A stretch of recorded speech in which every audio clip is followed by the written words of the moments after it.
Alright, it's time. Come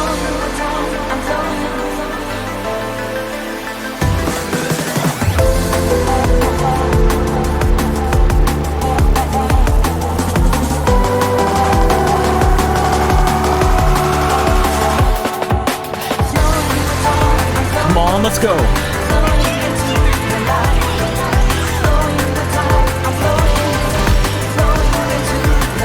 Oh, I'm gonna hit him with this. Yup. Alright, come on. I think I can do this. I think I can salvage this. Come on.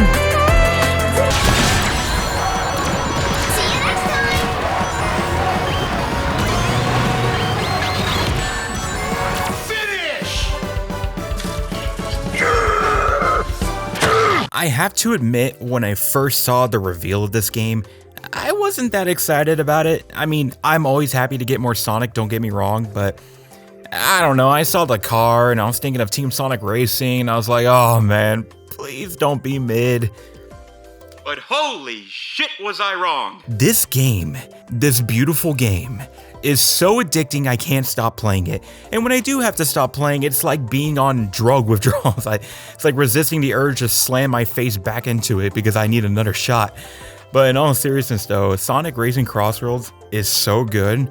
I think it's the perfect blend of fun, variety, replayability, and it's surprisingly rewarding for a racing game. I can say this with confidence, but I think this is the best racing game I've ever played. It feels like a dream. The core game mode is the Grand Prix, which is going through a series of tracks and aiming to come out on top. Each cup you're paired with a rival, which is basically just someone who's harder than the other racers.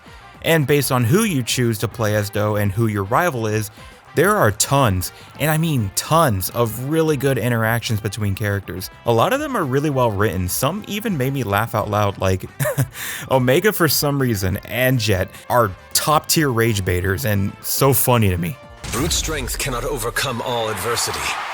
I will show you the versatility of my perfectly honed techniques. Strength builds beat dexterity builds every time. Go cry about it. Worthless assembly line fodder. Bro, chill, he didn't say anything to you. There, do you like to race too? Are you kidding me? Do you know who I am? But the actual racing gameplay is so very polished and very fun. I never once thought that the controls were really tight or too loose, although turning sometimes does get a little weird depending on your vehicle and the track. Oh my god, what is happening on this tube? Get me out, bro, please.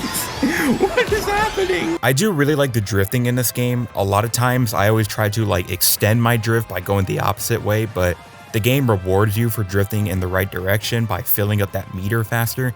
So that way you actually need to commit to these actions in whatever direction you choose to go. Another thing to note in this game is that you can't do a drift boost through off-field shortcuts like some other racing games. So you actually have to plan ahead and, either conserve your wisp item or use one of those special dash panels at the end of a race.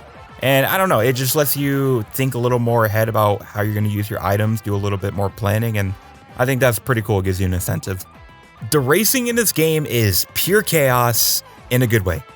Items are incredibly strong in this game, and you could go from holding first for the majority of the race to falling all the way down to 12th from one bad move, and items just are that strong, and there's a lot of lock-on items. And don't even get me started with the freaking monster truck, man. Oh, but there's a monster truck behind us! That still hit me? Oh, come on, man. And I know I'm making that sound incredibly frustrating, but just as fast as you fall behind, in my opinion, you can just as quickly make a comeback. I've had a lot of insane comeback plays where I've had like no chance of winning, but somehow, some way I clutch up at the last moment and made it to the top. From all the matches I've played too, I've noticed that everyone is pretty close together. I don't think I've ever seen someone in first have this huge gap between them and the rest of the group. So I think that just further drives that anybody can be at any place at any time. And like I said before, this game is chaotic, but in such a fun way that even when I don't end up winning or I get absolutely destroyed, I got that like, all right, let's do one more round mindset. And I just want to keep going no matter what because it's that fun. The stages in this game are also really good. Just about every major game in the series has a stage here, though I did wish there was at least more than just one rider's track. I mean, come on, bro. We just have White Cave, Metal City. Dude, it's right there, please. But every stage feels pretty good to play on, and I don't think there's really any bad tracks out there to avoid in my experience. Although if I slip off Chow Garden one more time! I haven't even talked about the main feature of the game, which is the Crossworlds. Every second lap of a race, the person in first gets to choose between 2 new tracks to race through. And this is really cool because if you don't play well on one of them, then you can just choose random and hope you get a track on one that you play better on. And the Crossworlds mechanic is it's such a nice feature because it adds that perfect mix-up to every race and helps keep everything feeling fresh. And there are a couple new original tracks in this game too, and they all look really good. They're really well designed. And one more thing I do like is after doing a Crossworlds lap, which is the second lap, on the third lap you're back to the original stage you picked, but there's always some slight changes like either the shortcuts open up or some more obstacles open up. A really good example of this is the Wonder Museum, where on the first lap, you know, it's just like a normal race like anything else, but when you hit that third lap, all like the fossils and the artifacts, they come to life, they move around, and now they create all these more obstacles, and it just feels way more chaotic, and it's such a nice thing that they do. It makes every race feel different. And just real quick on music, I'd say overall it's really good. Every final lap turns the theme into like a vocalized version of it, which took me some time to get used to. It's something different they've been doing, but I think it's good. Some tracks are bangers like White Cave and Radical Highway to me are super good. Some are interesting. What the hell is this? Make it stop. Stop, please, stop! And that's not the only variety in this game, as Crossworlds has so much customization between characters and vehicles. The system mainly revolves around 5 classes, so there's speed, acceleration, handling, power, and boost. These are pretty self-explanatory, you get the idea. Each class has strength and weaknesses for each stat. Although for boosts, I'm still trying to fully understand. I think it just means a longer boost duration or a faster boost. I'm not entirely sure, so if you guys know, just let me know in the comments.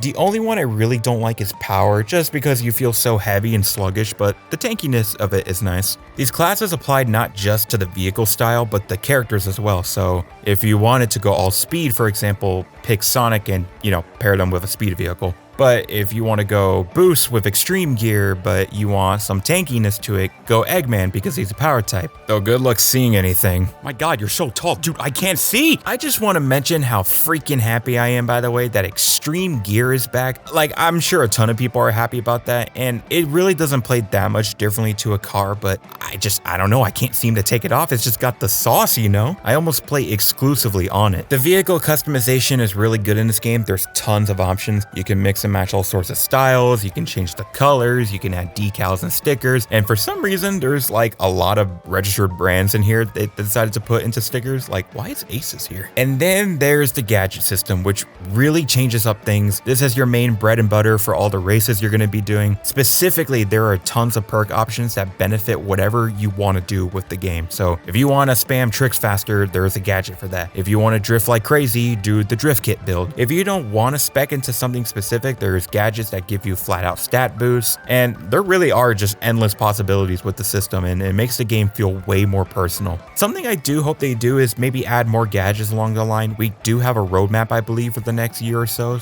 if they add new gadgets over time, that'd be pretty cool. Also, I'm like 100% sure there's bound to be a meta for this by the time the video comes out. There probably is already a meta. I think it's drift builds so far, but the more gadgets they add, the more things people are going to use, so there won't be like this one defining build, hopefully, for just the entirety of the game's lifespan. But overall, this game has so many options for you to customize and play however you want, and I think because of that, this is just what makes it so much better amongst a lot of other racers that don't have that level of customization.